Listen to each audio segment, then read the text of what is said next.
familiar with that? Very, very familiar with it. I support it, and it will not pass. I'm sorry? Why not? Why not? For two reasons.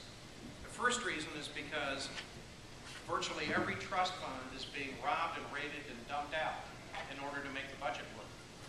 We have $3 billion less in revenue coming into the state treasury this year than last year. And in the previous 2 years, we cut $7 billion in spending. So this year, $3 billion more in declined revenues.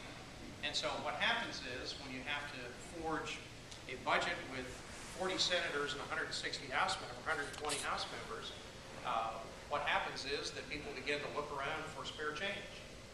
And when you've got as many unsold homes on the parched real estate market in the state now, which is the second reason, then people who want that money for schools and health care and roads and other things say, well, the last thing we need to do is build more housing units.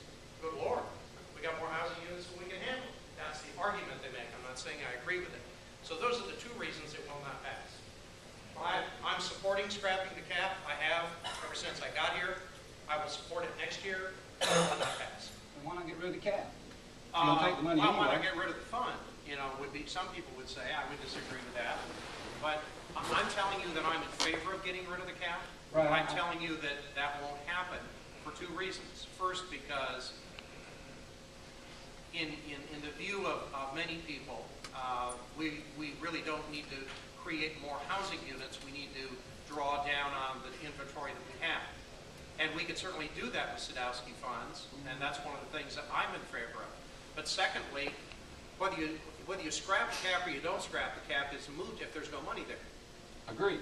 And so I think, you know, unfortunately right now with the budget situation and the revenue situation the way it is, a majority of people do not agree with you and me. And they say the cap doesn't matter, let's just take the money. Okay.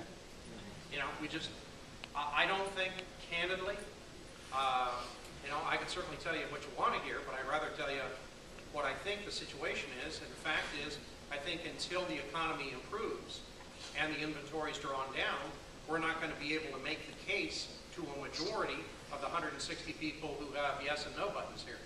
I'm not trying to debate you about it. Oh, no, I'm on your side. I'm just saying that that fund does help draw down inventory because it helps people buy houses that are sitting there. Yeah. So it does do that job, and that's a good thing. Well, and there is going to come a time when the economy picks back up and that fund starts growing again, and it'll be tougher to remove that cap then, I think. So I think now well, is a good time. It may be tougher to remove it, but I think we'll be able to make the case.